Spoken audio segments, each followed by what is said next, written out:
కళ్ళెదితే. ఇవన్నీ నేను ఎక్కడా కూడా కంటి ముందర కనిపించే కరప్షన్ మాత్రమే చెప్తా ఉన్నా. నియోజకవర్గంలో ఏ నియోజకవర్గం తీసుకో, ఆ నియోజకవర్గంలో మైనింగ్ జరగాలన్నా, ఆ నియోజకవర్గంలో మట్టి గ్రావెల్ జరగాలన్నా, ఆ నియోజకవర్గంలో ఎవరైనా పరిశ్రమ నడుపుకోవాలన్నా, ఎవరైనా కూడా నడుపుకునే పరిస్థితి లేదు. రావాలా, ఎమ్మెల్యేతో మాట్లాడుకోవాలా, ఎమ్మెల్యేకి ఇంత డబ్బు ఇవ్వాలా, పోలీసులు దాని దగ్గర నుండి సహకరిస్తారు.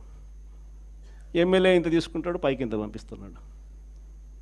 కళ్ళ ముందర కనిపిస్తూ ఉన్న కరప్షన్ ఏంటి విడిగా జరుగుతూ ఉంది.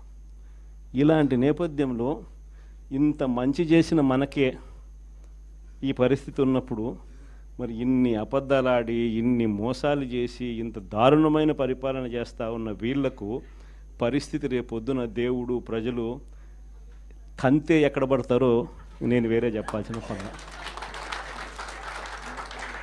ఈ జగన్ 2లో మాత్రం ఖచ్చితంగా ఎవరైతే పార్టీ కోసం చేసినారో ఈసారి ప్రతి ఒక్కరిని కూడా మర్చిపోకూడదు, డేటాబేస్ క్రియేట్ చేయండి అని చెప్తాను.